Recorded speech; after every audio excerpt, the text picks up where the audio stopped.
Welcome to the Ward 2 Budget Town Hall meeting.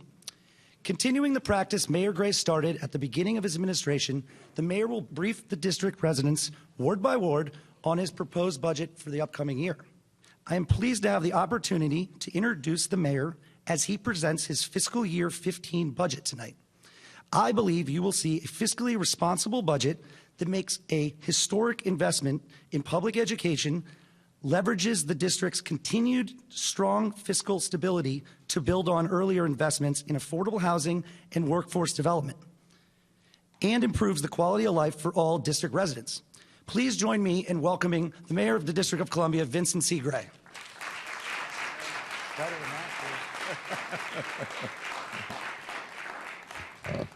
Thank you very much, Freddie. You delivered that just as I wrote it last night.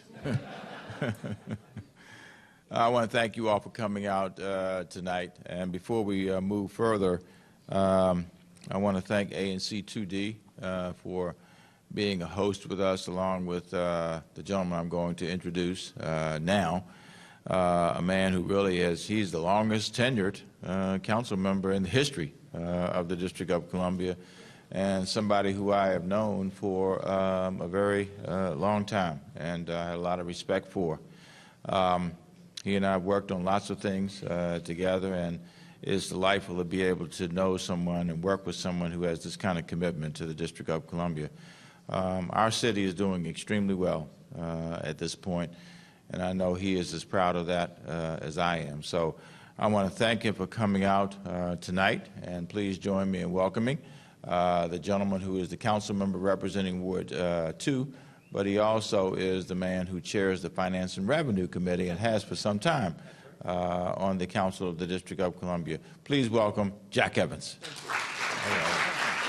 Thank you. Thank you, Mr. Mayor.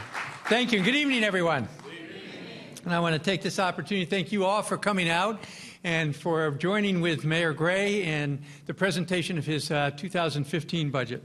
A budget which I support, and he and his staff have done a very good job in putting this budget together. Mayor Gray has done an excellent job in leading our city, both as chairman of the council for 4 years and now as mayor for 3 years.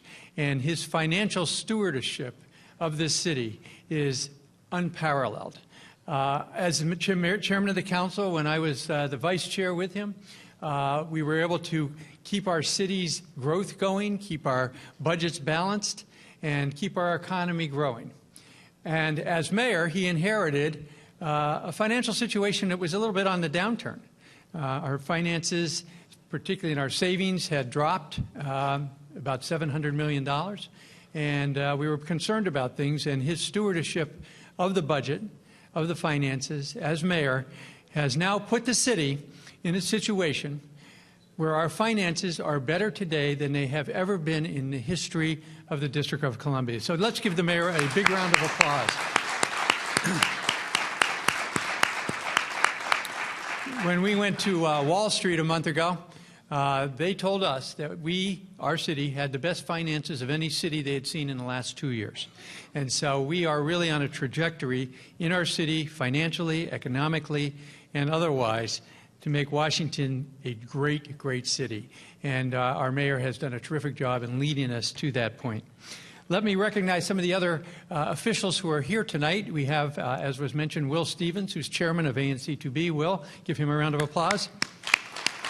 I saw Jack Jacobson, who is our education representative. Where's Jack? I don't know there he is over here, Jack Jacobson. And ANC Commissioner from Logan Circle, John Fanning, longtime friend. And is there anybody I missed? Any other ANC commissioners? There are the elected officials. Anybody here? Okay. Good. Well, thank you all again for coming out tonight. As I mentioned, this is a very, very important budget, very good budget for the District of Columbia, and really goes forward in financing a lot of issues that are of particular concern to our city. And I'll let the mayor do this, but areas in affordable housing, education, et cetera. For Ward 2, just quickly, there's a couple of things I want to mention. The mayor's budget fully funds the Garrison School renovation. So let's give him a big round of applause for that. That is something we sought after and are very excited about. We're talking, and for any parents who might be here from Hyde-Addison, I've had conversations since the meeting yesterday that the funding for Hyde-Addison is there, will continue to be there, and so there's no concern that the renovation over at Hyde-Addison will be done. Mr. Mayor, the last thing I'm going to mention I don't think was brought to your attention before the budget, but it deals with the area we're in right here, DuPont Circle. And what we're going to be looking to find is money to cover the cost of covering over the Connecticut Avenue as it comes up out from underneath the Circle Tunnel. And the community has done a lot of work on this, has a plan, and so I'll be talking to you and others as we go forward. I just met with them last week about looking to get funding to do that. And wouldn't that be great for you, those of you in DuPont Circle who know, right north of the Circle, to have that all covered over so Connecticut Avenue is connected on both sides to a park. It would really, really change the whole dynamic of the neighborhood. So with that, I want to again thank the mayor and all of his staff who are out here today, our CFO, Jeff DeWitt, and many members of the mayor's staff who are here who worked. Eric Goulet, where's Eric? I always mention Eric. Eric used to be on my staff back in the day and has done a great job. And everyone else who has really worked hard to put this budget together. And Mr. Mayor and the council, I will be your ally in attempting to get all of this passed as the council begins its deliberations next week on the budget. So again, thank you very much and have a very nice evening.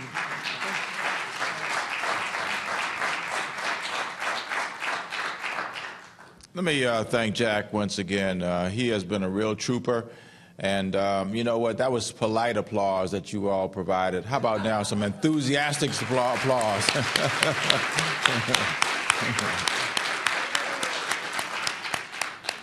All right. You know, many of you remember, of course, Dr. Natwar Gandhi, who was our CFO for 13 years, worked in the financial cluster for a total of 16 years.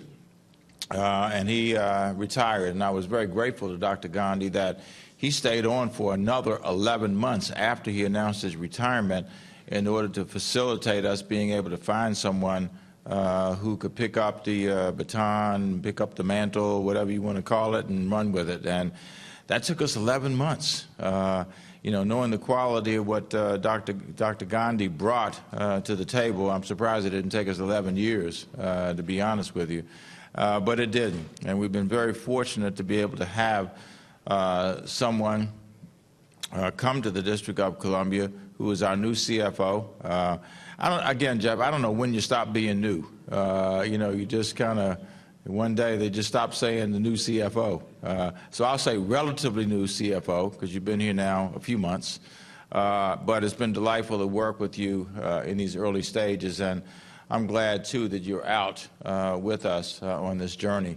It'll help you get to, you know, not only know the budget, because you know the budget, but get to know some of the personalities and some of the issues that people raise around this budget. So I'm delighted you're here. I'm going to ask you to come up and say a few words. Please join me in welcoming our new, relatively new, Chief Financial Officer, all the way from Phoenix, Arizona, Jeff DeWitt.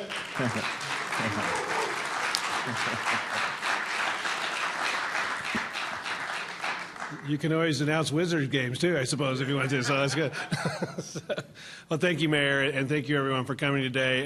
As the Mayor mentioned, I am a relatively new CFO. I've been here since January 2nd, when Dr. Gandhi took off to India to do poetry for a while. He's back in D.C. and doing well. Talked to him not that long ago. But I want to thank, again, the mayor and all his staff as he worked with the CFO staff in pulling the budget together.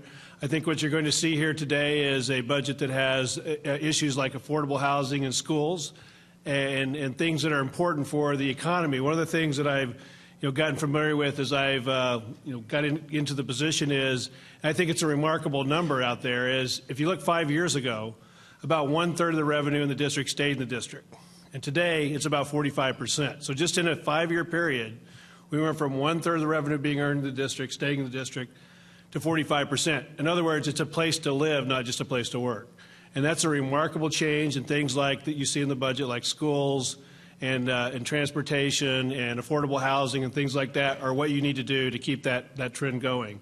So it is, as you'll also see, there's a chart you'll see that the mayor will call the Dr. Gandhi chart. It's one he created, which shows that we have some of the highest reserves we've had in years. And as Councilmember Evans mentioned, we had a very good reception on Wall Street in terms of the finances of the area.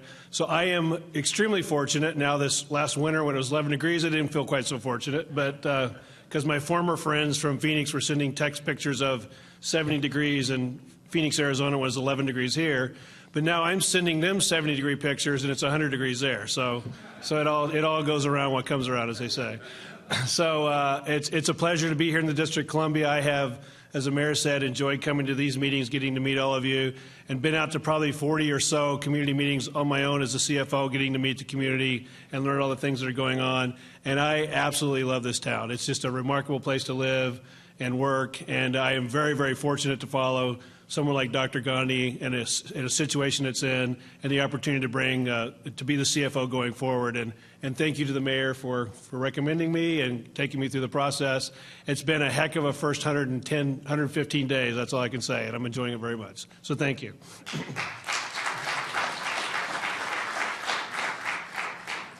All right, thank you very much, Jeff. The theme for our budget is, some of you have seen this already, is keeping promises. And I want to thank Jack and I want to thank others who've given an assessment of this budget as being one that, really supports the priorities of the District of Columbia. I'm proud to present it tonight, but we have some great people who are working with us. I can't introduce all of them tonight, but I certainly want to introduce our director of the Mayor's Office of Budget and Finance, who actually worked with me for 4 years when I was a council chairman, and then came over when I got elected to this position as mayor, came over to take over really establishing an office because there was no office. So he helped to establish it, got a great team working with him. And Eric, again, I want to recognize you, Eric Goulet, who's done such a great job for the city. Our theme this year is keeping promises, and that's exactly what we've tried to do. There were things that we said we were going to do, and we've tried to do those things, and hopefully you will see that reflected in this budget. One of the things that we said we were going to do is maintain fiscal responsibility in the city. And, we look back now 3 years and almost 4 months ago, and it's hard to believe the condition that we were in. We were in a very difficult situation. Some of you will remember that in order to balance the budget, we had to introduce furloughs for our folks. And within about a year, we had started to turn it around. So much so that when we got the audit after the first year, we were able to come back and say, you know what, things are going well, and we're going to, well enough, that we had enough money to say we want to give back the money to our staff. $22 million who were furloughed during that period, and I asked the council to approve that, and they did. And we gave back $22 million to all of our staff who had worked with us to be able to get through that very difficult time. So we've made a commitment to make sure that we don't have to go back there again, that we would maintain a structurally sound budget, which means we won't spend more money than comes in the door. That had become a routine practice before we got here.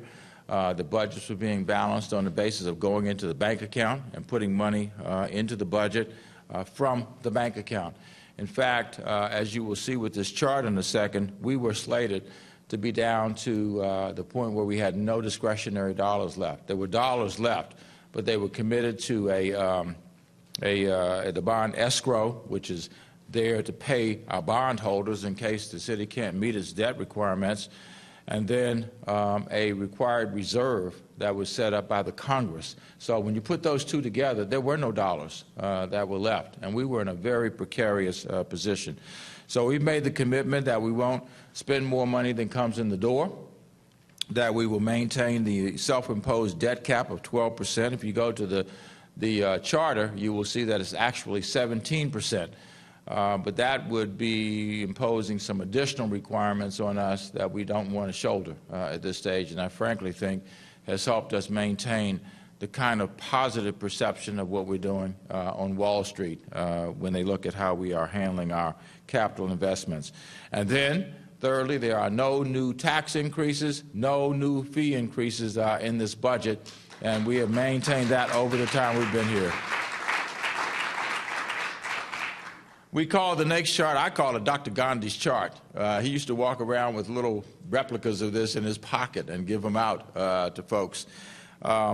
You know, it reflects the city back from 1992, and it truly tells a story. You know, if you could summarize the city in one chart, this is the one that I would select, because it shows you where we were in the early to late 90s in a very difficult situation. We were even below the line. We had a $518 million deficit at one point, and our bond ratings were at junk bond level.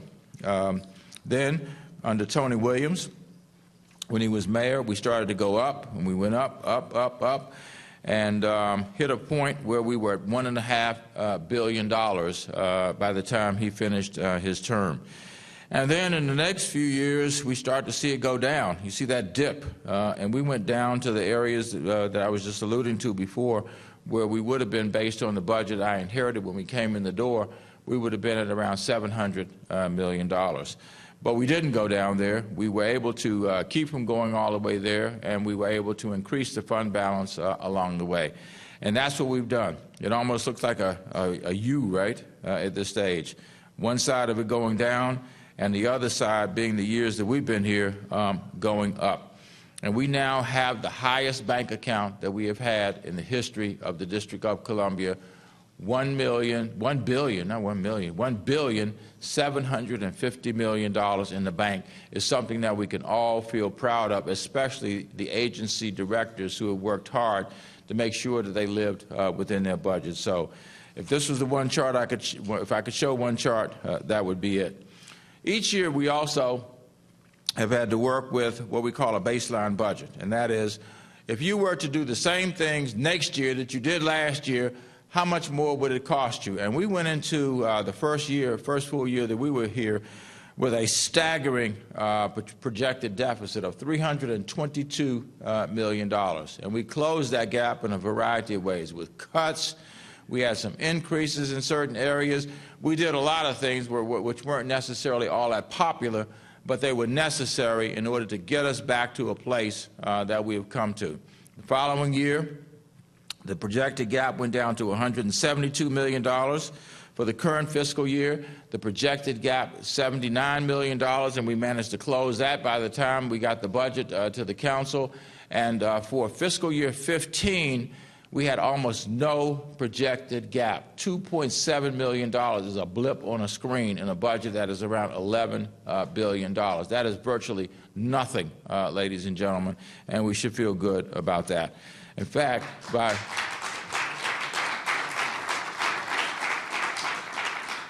as we put that together, we then got the news soon thereafter from the chief financial officer that we were going to have, I think it was $139 million more for the next fiscal year, which begins October 1st. So that picked up to $2.7 million and gave us another $136 million in order to be able to deal with new initiatives in the city. Now, in terms of a summary of the approved budget for fiscal year 14, which is the year we're in, and local funds. Everybody know what local funds are? Anybody care what local funds are? That means the money we generate ourselves from our income taxes, our property taxes, and our sales taxes. And that totals $6.35 billion for the current year. And then, projecting this forward for 2015, the projected baseline expenses, and that's what I was talking about earlier, the $2.7 million gap, we were at $6.64 billion in local funds. And then you start to, factor all of that in, and the increase that we approved for the budget for fiscal year 14, et cetera, 4.5% over the fiscal year 14 budget. And that gets us to a fiscal year 15 budget of $6.79 billion. That includes new policy decisions, new programs, new enhancements, whatever anybody wants to call it, of at least $139 million. That's 2.3% of the total proposed budget for fiscal year 2015. And interestingly enough, our population has grown by 2.1%. I don't know what the takeaway is on that other than just pure coincidence, but that sounds good. 2.3% increase in the budget and 2.1% increase in the population. And by the way, our population is growing tremendously. 1,100 to 1,200 people a month. I think we have hit on the formula. I think we figured out the formula to make sure this city continues to grow and maintain fiscal stability. And also maintain its diversity, because that's one of the investments that we are making in the budget for fiscal year 15. So, where's the money? Come from? Or how's it? I should say, how's it spent? Let me start there. The bulk of the money is spent in human services, and that shouldn't be surprising. We spend 40% of our dollars on human services of an almost $11 billion budget. A lot of that is spent on Medicaid. Medicaid is the largest item in every state budget. And for these purposes, we are a state. You know, you will see cities that will have much smaller budgets than we do, because no city covers what we cover. No city covers Medicaid. No city covers mental health. No city covers juvenile justice. No city covers child welfare, Brenda. No city covers, a number of the things that are covered, like federal highways, for example, or highways or roads, are covered by this city in our budget. So that's where our budget is $11 billion, and a city maybe with the same size population might have a budget of, I don't know, $2 billion. What was Phoenix's budget, Jeff? $3.5 billion. But a lot of the stuff, the services that Phoenix used were covered by the county or the state. Right? When you put it together, there probably were comparable figures from one to the other. So 40% of our budget spent on human services. The next highest is public education, which is 20%. That's $2 billion.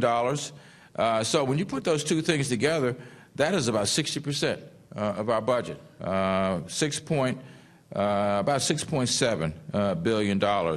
And then the rest is divided up, public safety, $1 billion, public works, $720 million. And then I think the biggest bargain in town is for economic development.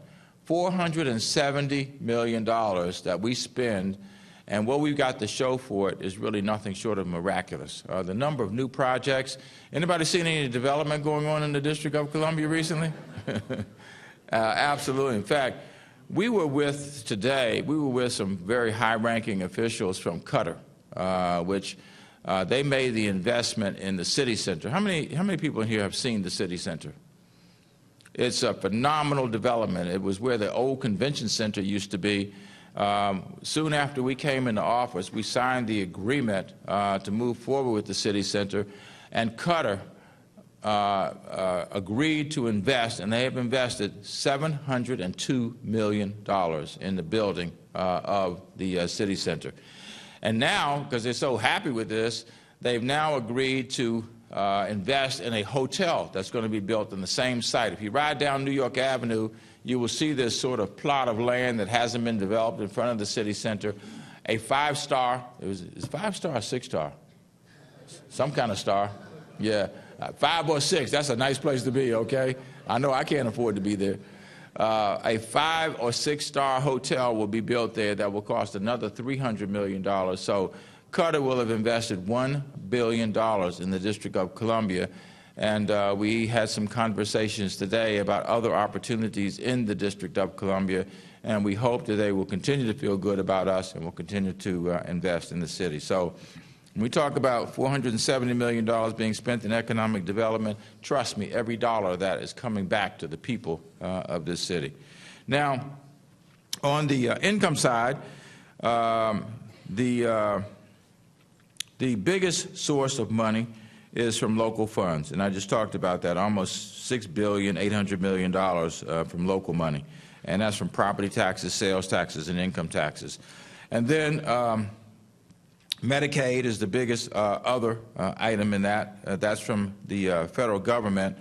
The percentage of our Medicaid budget that comes from the federal government is 70%.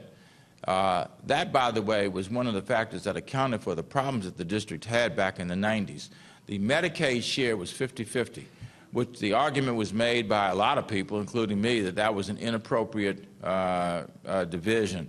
And interestingly enough, in the Revitalization Act, the federal share went from 50% to 70%. And even in those days, that immediately made a $120 million swing in the cost of those services to the District of Columbia. So do the math. Since 1970, 97, and 1998, over what's now 15, 17 years, and you will see that's a lot of money that has helped to pay for services that are needed by the people of this city. Again, those two together account for 80% of the money coming in the District of Columbia, almost 90% of the money. We have 4 pillars in this budget. The first one is continuing improvements in public education, and what we're proposing to do this coming year is to invest $116 million of additional educational investment in the District of Columbia's children. That will give us $112 million that jointly will go to the District of Columbia Public Schools and the public charter schools. For those who don't know, for every dollar we invest in DCPS, we have to invest a similar dollar into the public charter schools because, again, those are our children.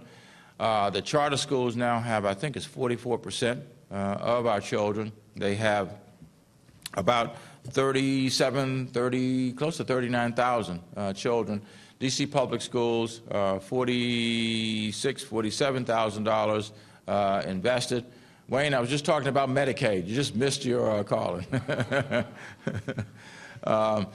The distribution of those dollars is equal between the two sectors, and a part of this money will go for what we did was an adequacy study over the course of a year, and that is designed to try to equalize the services so that we continue to grow the services towards what we think they should be in the District of Columbia. The adequacy study is going to allow us to do a number of things, and I'll talk a little bit more about that. But it also will include something new, and that's an at-risk weight. And that is for children who may be at risk, especially from a social perspective, the schools that they go to will get additional money. Some of it will be determined by the percentage of children in that school who get free and reduced price lunches, which is a great way of measuring the economic challenge that are experienced by some children. We also are investing an additional $4 million in infant and toddler programs, which is a huge priority of mine. The early childhood programs in the District of Columbia now are, I think, second to none in the nation. And if you think that's us bragging, I don't care. You know, we had a meeting the other night where this lady raised her hand and she told me, she said, you know, the parking meters in the District of Columbia, they're just all broken. And I go to Virginia and I have never seen a broken parking meter. And I stand and say, I'm waiting for the person to stand up in the District of Columbia and say, you know what, we got the best of this in the District of Columbia, and when I go other places, they don't have anything like what we have. I mean, how many of you all have heard that story? Man, when I was in North Dakota last week, North Dakota had the best snow equipment that I've ever seen in life. We ought to get that kind of snow equipment in the District of Columbia. Doesn't that just grates on me, man? I don't know about you all. I'm a homie. And I'm always defend the District of Columbia. I don't take that stuff. You know, it makes you want to go back to when you were a little bit younger and say, can I see you outside for a minute? What's so funny about that? Anyway, we have some of the best early childhood education programs in America, and we're proposing to put $4.2 million more in infant and toddler programs. And you'll see our wish list shortly that we would be able to add more to it if we got more money. The $4.2 million will allow us to do two things: add more slots for infants and toddlers, and also to be able to continue to increase the quality of the services that we provide to the very youngest children. And take my word for it, ladies and gentlemen, the dollars will come back to us many times over. We're also proposing an inflationary increase in the facilities allotment that we have to give, that we do give to the public charter schools, and that will allow them to, and hopefully this inflationary increase will be something that's done every year to be able to keep pace with how we cover the facility needs of our public charter schools. As you will see, we're putting a lot of money into our school modernization, $1.6 billion over this 6-year period for this capital improvement budget. And we are projecting what will be the highest enrollment in many, many years in the District of Columbia, 25 years to be exact, that we will be close to 87,000 students in public education. That's the charters and DCPS combined. We're also proposing to put an additional $5 million in school nurses. The investments in our middle schools will allow us to ensure that every child in a middle school will be exposed to technology, algebra, we'll get a foreign language, we'll get art, we'll have physical education, and we'll have music, which will be the first time in many years. I'm not sure we could ever make that statement, to tell you the truth. So those are commitments that we'll be able to make and keep in the next in the next school year. We are bringing back what used to be called vocational education.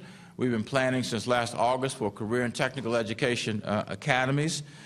They will each serve 200 to 300 students, and the purpose being to prepare young people who may not want to go to college after high school or go to college right away after high school, to prepare them for a skill. And we are aligning those academies. They are focusing on three things. They're focusing on the career ladder of construction jobs, they're focusing on hospitality, and they're focusing on information technology.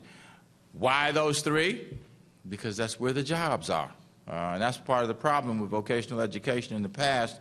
People were being trained for jobs that didn't exist. And then we're going to offer, again, free SAT testing for our 11th and 12th graders in the District of Columbia.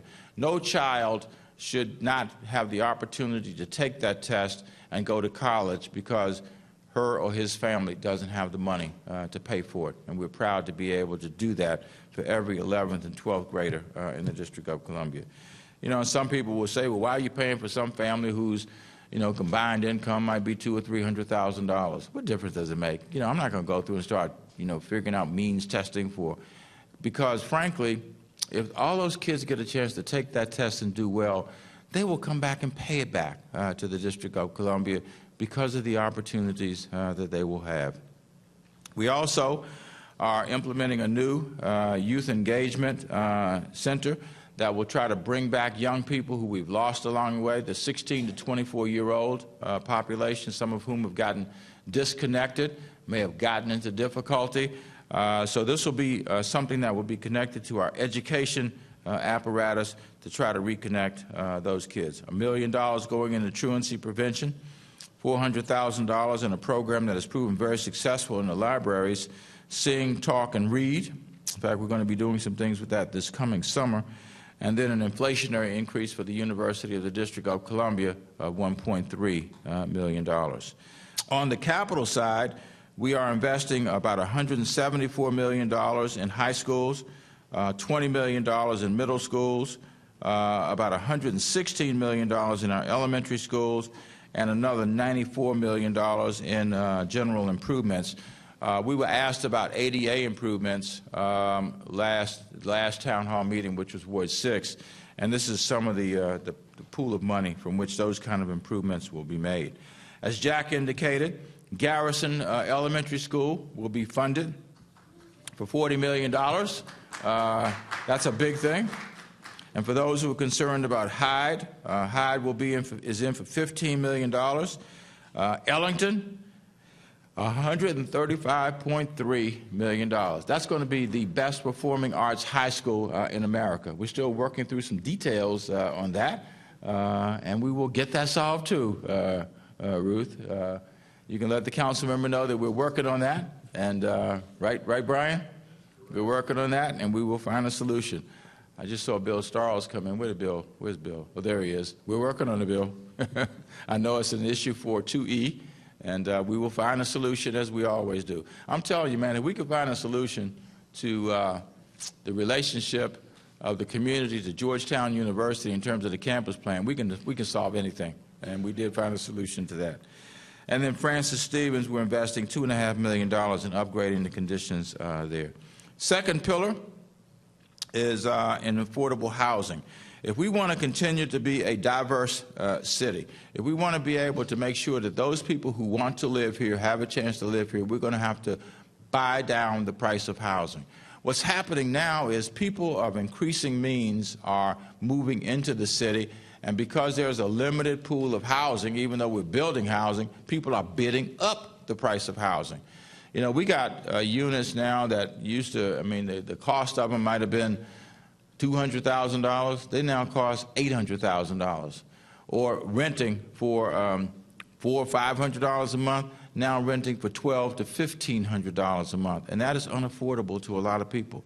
So what the government can do from a policy perspective is, one, make sure that we have policies that support diversity in the city, and two, to make the investments so that we can support those policies. So we are proposing to put $100 million into affordable housing on top of the $187 million that we already are investing this year.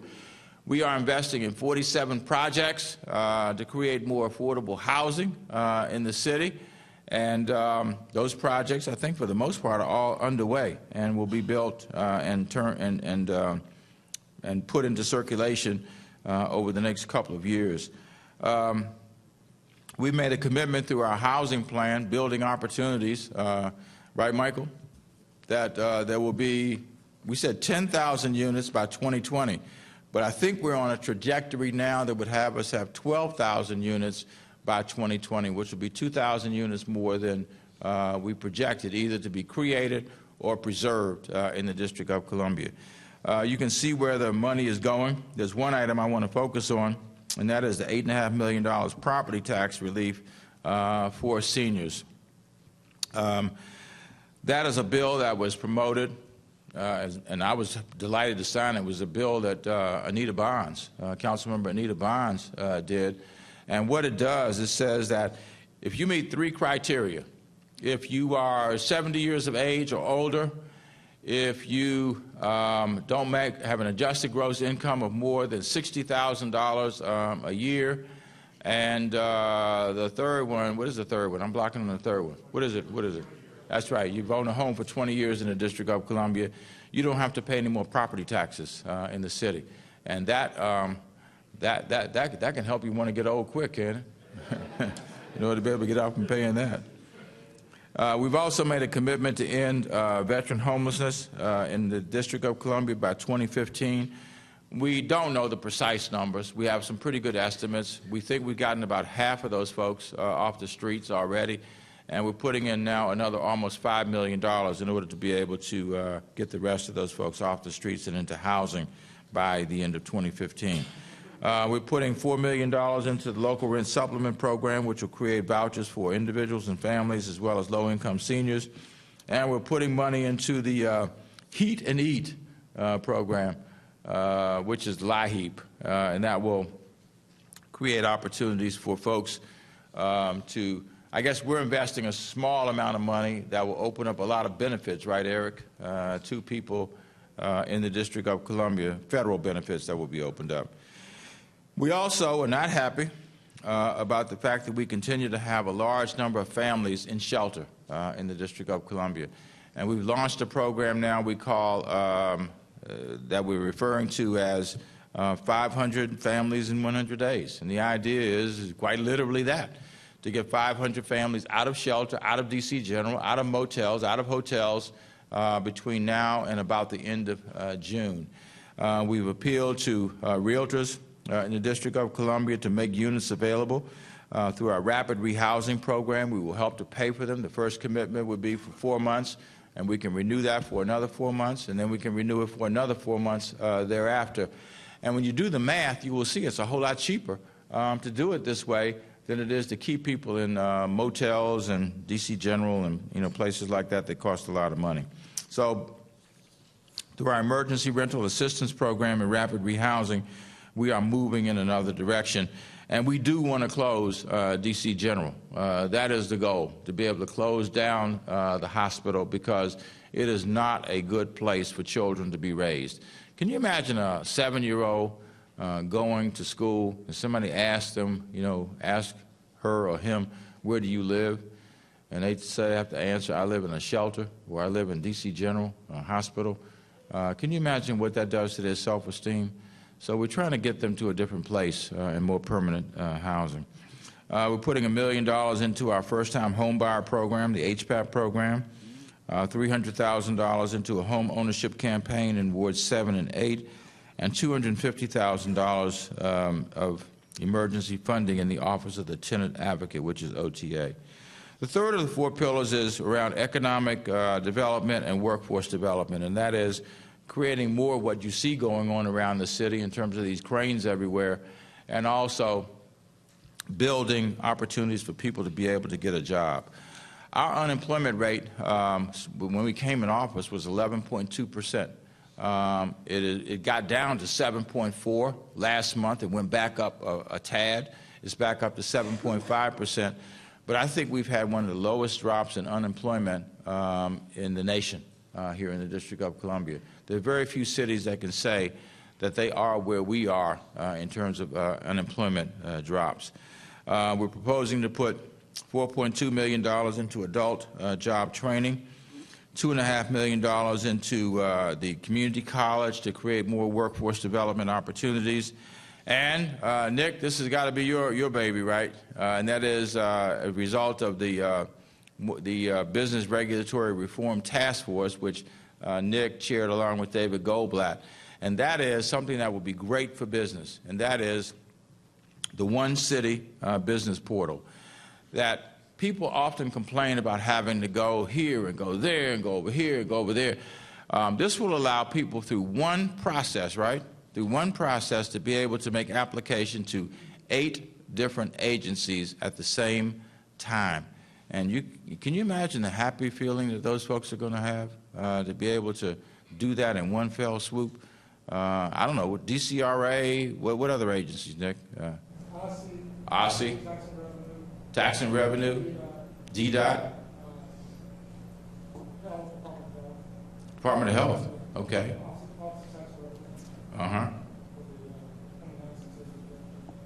And frankly, what's happened heretofore is that people had to go from one building to another in order to get it done. Some of this could be done online, but now this is not just doing it online, it's doing it through one source, one set of information that can then be evaluated. Is that right? So we're excited about that. We are investing a lot. We're putting $1 million into the Strand Theater, which has been vacant since 1959. And we're continuing to fund major projects like Walter Reed, the shops at Dakota Crossing, which is where the first Costco in the history of the city is now located.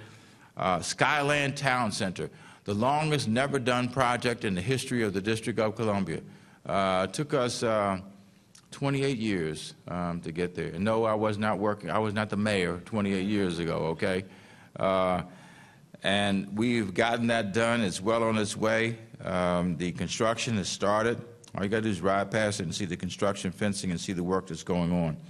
The St. Elizabeth's East Campus, which will be a technology concentration, and the Southwest Waterfront, which we did the groundbreaking for about 5 or 6 weeks ago.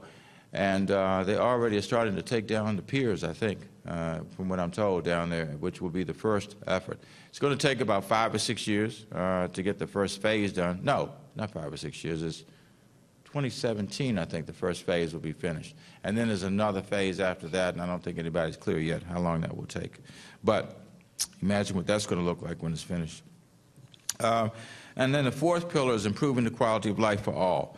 I know, Dr. Thompson, this is important to you, being able to create an age-friendly city for seniors. We're putting $2 million into continuing to expand the services in our wellness centers, almost $500,000 into our commodity supplemental food program, which is a way that we feed seniors. Some of our seniors, we do 3 meals a day, is that right? 2? 1 meal a day, 7 days a week. 1 meal a day. Wow. How come you're not doing 3, Dr. Thompson? I'm just kidding. And then we've improved, we've more than doubled the transportation budget to get people around, get people out and around and about and doing things. In the health area, we're proposing $300 million for a new hospital to replace the United Medical Center, which used to be, when it was created many decades ago, it was K. Fritz Memorial Hospital, and then it was changed to Greater Southeast Hospital, and now it's the United Medical Center. And we hope to be able to move forward with that in the next fiscal year. $2.5 million Medicaid is never covered, right, Wayne, never covered transplants, and we're now going to cover transplants with $2.5 million. Investments that will help with a program, a Medicaid program that a lot of people don't know much about. It's called the Early Periodic Screening, Diagnosis, and Treatment Program that will help our managed care organizations be able to reach out to more young children. And we're putting about $600,000 into the Department of Health to continue to bring down infant mortality. When I was a DHS director, now it's been, well, going on 20 years ago, well, not quite, but getting close to it. Our infant mortality rate was pretty much the highest in the nation, 23 deaths per 1,000 live births. We are down to 7.4 at this stage, and we know how many deaths there are. That means children who have died before they reach the age of 1. And we're going to be working with the Clinton Global Initiative to bring that down further, and that's part of why we're making this investment. In terms of human services, we are investing $208 million now in the libraries, in the Martin Luther King Jr. Library. That is, we've selected an architect for that. The design is underway. In fact, you can see on the right side of that the design of what the library will look like. I don't know. We haven't made any decisions about what will be added, but there will be things that will be added to the top of the library that will probably generate money that will help to keep the cost down, because I think the total cost will be probably closer to $250, $300 million. And this will help bring down the cost with those investments.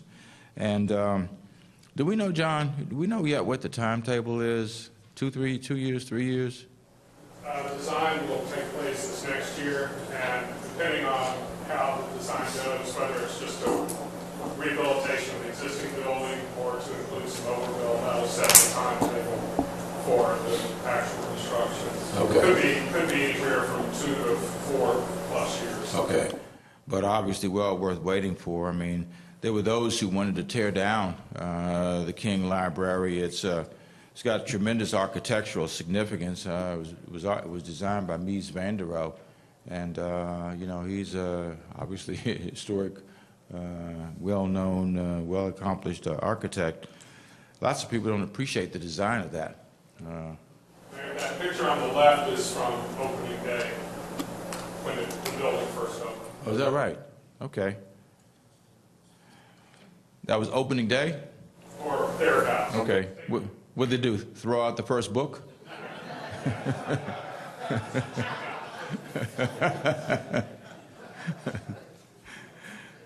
All right, thank you, John. I'm glad I got that piece of information because I did not know that.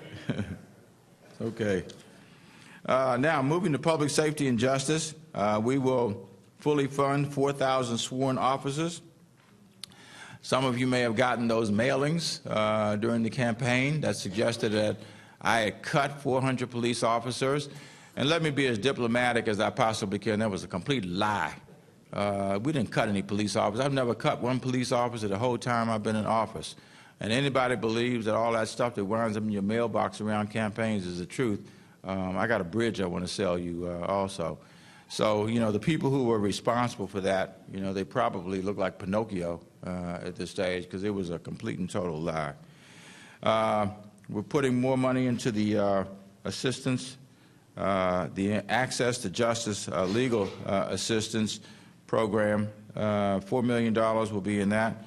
Almost $200,000 for a library service, a mobile library service for people who are jailed. $1.4 million in our new Department of Forensic Sciences Services. $191 million to continue to improve our fire and emergency medical services fleet. That will include the facilities. We've already done and finished. I saw Paul come in. Where are you, Paul? Oh, okay. We've done 2, right? And we got others that are being worked on now. I know we finished Cleveland Park and we finished Palisades, right? 28 and 29 recently within the last month, and then we have 4 that are scheduled as well. Okay. And some of you should see those if you haven't seen Cleveland Park and you haven't seen Palisades. In fact, on July 4th, because they have a big parade in Palisades on July 4th, we're going to have an open house that will be from 10 to 11 o'clock at Palisades, so people can see what the new firehouse looks like. And then we've got $7.5 million for the renovation of Engine Company 23. Where is that one? Where's 23?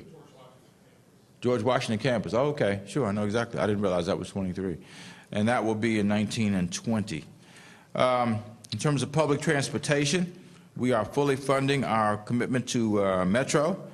We added another $25 million, which we're doing in concert with Maryland and Virginia. Between us, $75 million.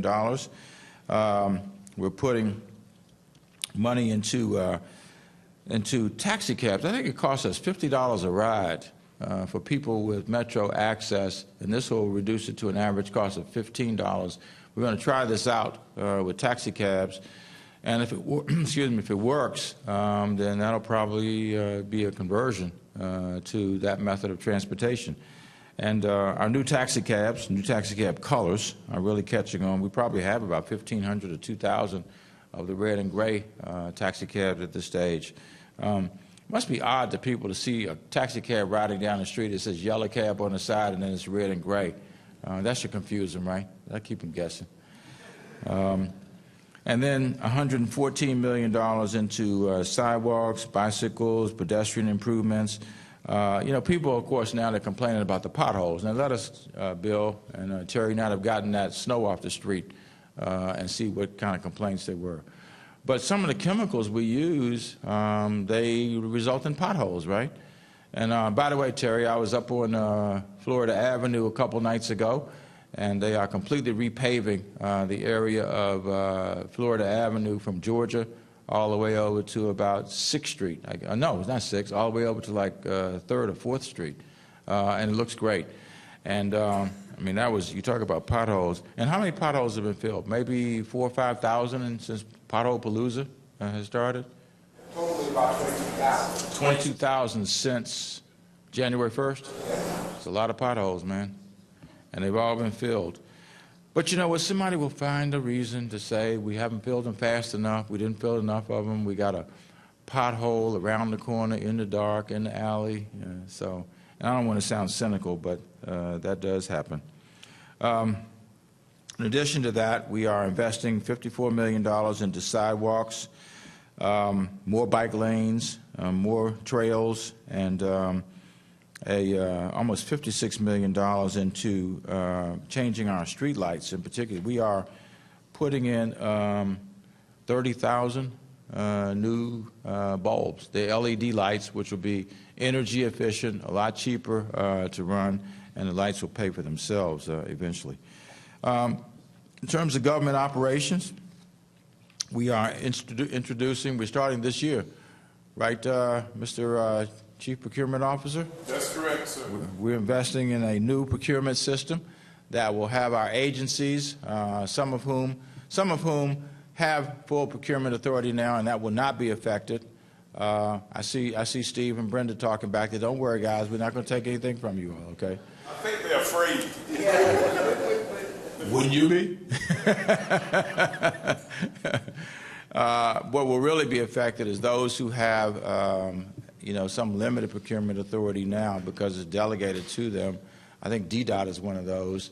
And then there's some, like the Department of Healthcare Finance, that don't have any procurement authority. All their procurement work has to be done in a centralized way through the Contracting and Procurement, Office of Contracting and Procurement. Anyway, we're starting to roll that out. Is that right, Mr. Staten? Yes, sir. We'll start in, I think the first team going out May 12th. Notices went out to directors today, booking you in terminology, orientation meeting. We're going to educate the directors on the DC procurement law. And then that'll be part of our orientation team. You'll meet your teams. So we're getting excited about it. I want to thank you and C.A. Lou. And Eric Billy, I failed to thank Eric that's the money man over there, to thank him for this $6.9 million. And this is the first time that we have engaged in procurement reform at this level. And I want to thank you, Mr. Mayor. Thank you very much for your Well, we said we were going to do this, and it goes back to our theme for this budget, and that is keeping promises. We said back in the, State of the District speech in 2013, February 2013, that we were going to do this, and that's exactly what we've done. And the day will come when virtually all the agencies in the District of Columbia will have their procurement people sitting right in their office getting the job done along with them. We also are continuing the city fund, at least we propose to continue it. There was a hearing held by the chairman just the other day who has actually, he's worked pretty hard on this. He's paid a lot of attention to it, and I appreciate that because it's given a new source of dollars to our nonprofits, money being administered through the Community Foundation, and the government has put up the money but has played no role at all in the decisions that are being made other than to set the priorities, which are broad priorities like serving seniors or serving, in education, art, in other areas, and then people apply to those agencies and decisions are made about the grants that they submit. We had 315 agencies that applied in the city, $30 million of grant applications that were submitted, and we were able to award around $4 million in grants. So it tells you what the need is in the District of Columbia, and I'm glad we've been able to do that. We're continuing to work on autonomy for our city, legislative and budget autonomy. We're putting in money to hire a statehood commission director and $100,000 for our statehood delegation. The next one is the tax. There's a number of tax proposals we had asked, and he agreed to do it. Former Mayor Williams, the chair, and he did a great job chairing this group. I know he's not ecstatic that we didn't adopt all the proposals, but I see it as a multi-year proposition, and a lot of good ideas in there, many of which I agree with. And we've got a few of them in. We've got a new tax bracket that we're creating between $40,000 and $60,000, a unified taxation approach to tobacco products, which is a fancy way of saying they'll all be taxed at the same level, right, Eric, in the future, and other proposals, some of which are so arcane that I don't think I'll spend any time on them. Some of them are in the wish list also. And so that brings me to the conclusion, and that is the wish list. These are the things, despite how well we are doing in the District of Columbia, despite the additional money that's being generated, we never are at a point when we can fund everything that we would like to fund. And so we decided a couple of years ago to create something called a wish list, and that is if we were to get more money, as certified by the CFO, these are the things that we would propose to put that money into. And remember, on this list, and there's 3 pages of these are dollars that don't exist right now, but they would have to be generated in order to be able to fund them. $8 million in infant and toddler slots, a number of tax proposals, more money for UDC. Next page, more money for our seniors, the elderly and persons with disabilities waiver, and then summer youth activities, the Mayor's Scholarship Program, $8.5 million, and so on and so forth. And there are other tax proposals on the last page. So there are 20 proposals there, some of which may get funded. We may learn that we have more money by the time we get to the end of June, and then there's September and December. So this list will probably be reorganized because that's the way it happens every year, and there may be other things that are added to the list because the council now has the budget. But I hope that some of these things, especially the early childhood education stuff, is preserved. So with that having been said, I'm sure you must have a question, right? Yes. Thanks to Director Bellamy for saying he's interested in studying a rush hour bus lane on 16th Street, the most used bus lane in a bus route in all of D.C., 21,000 people a day. My residents, I'm an ANC commissioner on 16th, they're having a heck of a time getting to work in the morning. They just don't know whether they're going to get to work in 20 minutes or 45 minutes, and they don't know if they're going to get on a bus. They wait for buses too long. Director Bellamy was saying that he used to live over there and he knows the problem. So I'm glad D.C. doesn't have one, and other cities are doing it. So I'm really glad they're going to do it. It's going to take a study to do it, and I think there is money in the budget to do it in the next fiscal year. But I wanted to ask whether the agency could start to move towards studying that even before October, which is like 6 months from now. Everyone wants to do it. It's not a lot of money. So I could talk to you afterwards, Director, about that. Well, no, we'll talk to him right now. Okay. And see what is. I had a question too. Is that something we can do? Is that a metro issue? No. Yeah. Terry, take the microphone. Yeah, it's both Metro and the district. We started doing preliminary studies a couple of years ago. Some preliminary recommendations are going to come out about extending the rush hour restrictions. It's the first step. Because we're making changes to a federal road, we have to do a hotspot analysis, and that's what he was referring to. So we have recommendations coming in to go out to the community later this summer to make some improvements to extend the rush hour restrictions so the buses can run a little cleaner before we actually go to the full all-out study. Right. Okay. Well, you still want to do the study, though. By federal law, we have to because we're changing. Right. We're changing. So we will do that. Okay. I just wanted to make sure we will start moving towards that study too. Thank you. And the other thing, very briefly, thank you for the Stead Park is a park in our neighborhood on P Street between 16th and 17th. Very.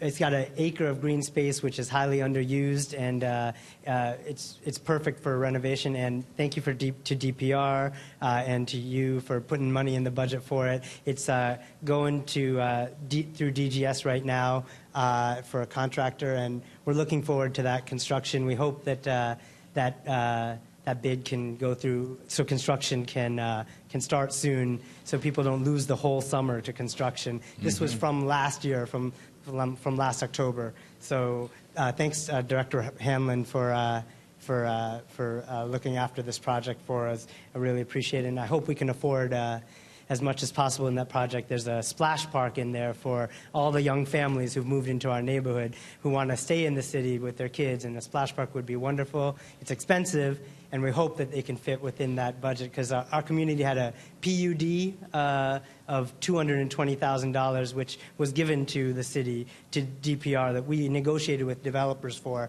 and we were hoping that would be enough to pay for the splash park, and I want to thank everyone for working so hard on it. Thank you, and please come to our ribbon cutting and our groundbreaking when we do it. Is that one of our 40 parks, or is that separate? Playgrounds? Is it? Park, right. Yeah. It's going to be great with a running track around it, performance stage. There's no track anywhere else, so it's going to be really wonderful asset for the community. There's no trees in that park right now. There's no benches. It'll be very nice, and the splash park would be wonderful for the kids. So, yeah, I appreciate it. Let's stay in touch on that. Well, we look forward to doing that. You got a nice style, too, by the way. I love the way you say, thank you very much, and then let me tell you how to spend more money in the course of getting done. Just a little more. Just a little more. We're almost there. We're almost there. Thank you. All right. Any other questions or comments? Yes. Hi, thank you very much. I appreciate the Nats tickets. I'm a big fan. And I'm also glad that I could be here tonight because I'm an interloper from Ward 3. I couldn't make the Ward 3 meeting. Oh, thank you for coming. I'm very happy to see that we're funding at last the statehood delegation, $100,000. I know Puerto Rico is spending millions for its bid for statehood. And I'm wondering, one thing is, what do we have left to do in order to be eligible for statehood, or have we done it all? Well, I think we're quite eligible. The problem is, of course, that we don't have, people who can make these decisions willing to make the decision. Some of it is just pure substance, and some of it is politics. People look at the District of Columbia as largely a Democratic jurisdiction, so it's hard to get, Republican support for such an effort. But I think the Constitution makes us eligible if, there are people who have said, for example, that the reason why the District of Columbia hasn't been accorded some of these rights is because the Constitution establishes the structure of the District of Columbia. And my answer is, well, that's your only impediment, then change the Constitution. But that doesn't go very far after that. We have more people living in the District of Columbia now than the entire state of Vermont and the entire state of Wyoming. So it isn't an issue of the number of people. There are those who've said, well, structurally we don't have all the things that a state would have, like a state prison system or a state court. But if we had the rights of a state, we'd be able to more than generate the revenue that would be necessary to support those things. So there's no reason why this shouldn't be done. And frankly, what I hope is that we can settle this budget autonomy issue in the weeks coming, because I'm a big supporter of budget autonomy. And for those who've seen the litigation, it's not really a fight between the city council and the executive in the city. It's trying to get clarity, and we've asked the courts to be the arbiter on that, to clarify whether the things that some purport, can be done, in fact, can be done. Essentially, what's being said is that we would have the ability to unilaterally change a federal, the charter, which is federally established, and just do it through the District of Columbia. I don't mind admitting that I'm dubious about whether we can do that or not. I hope we can, but I doubt it. So, in any event, it would be wonderful to see us get budget autonomy, get legislative autonomy, get a vote for our, Congresswoman in the House of Representatives, and those would be key steps along the way. But in terms of eligibility, I think by virtue of being an American citizen, we're eligible to live in a place that is fully enfranchised, and we don't live in a place that's fully enfranchised. I'm sure you know that already. Yes, I do. I was just wondering, I know we're supposed to have a Republican form of government, which we do, and a referendum for statehood, and didn't we have that a long time ago? So we did. Mm-hmm. Okay. I did have one other concern that I wanted to bring up. I saw that in the wish list you have money for adult literacy, because it concerns me very much that I think I've heard a figure about 37% functional illiteracy in the district, and at the same time, we have the highest rate of people with bachelor's and higher degrees, and there's such a divide. I really hope that we can do more in order to close that gap. Yeah, and I think where the biggest investments can be made on an issue like that, when you look for the long term, is to invest as much as we can in early childhood education. So that people don't reach adulthood, being unable to read effectively or to, engage in mathematical concepts, because it's extremely tough to turn that around by the time somebody gets to 16, 18, 24, whatever the case may be. The more we invest in early childhood education, the less we're going to see the numbers. Those numbers will go down just by virtue of they didn't go up in the first place. So, you know, if anybody asks me, I mean, I'll talk your ear off about early childhood education, because I believe so strongly about that being the future of this city. And there's so many ancillary effects of that. You know, I think it's keeping people in the city who don't move, who might otherwise have moved. I think people are moving back to the city because of what we do with early childhood education. I think our children now are far better prepared going into kindergarten. We are working with 8 other states on a kindergarten entry assessment, which is a readiness effort to try to determine whether our children educationally and socially and emotionally are ready for even kindergarten, because we've lost so many kids by the time they get to kindergarten, not just the 3rd grade. So again, not to make this more protracted than it needs to be, I just think that if we continue to invest as much as we possibly can at the earliest possible levels, beginning with infants and toddlers, it will more than pay for itself over time. The reduction in truancy, the reduction in juvenile justice, the reduction in special education, the reduction in child welfare costs as a result of that. I appreciate you raising the question about adult literacy, and we have to do that along the way. But if we don't approach it from the perspective of preventing it in the first place, we'll have to continue to spend tens of millions of dollars trying to engage in corrective medicine rather than preventive medicine. Thanks very much. You're welcome. Any other questions or comments? If not, let me thank you all very much for coming out. Ward 2, thank you very much.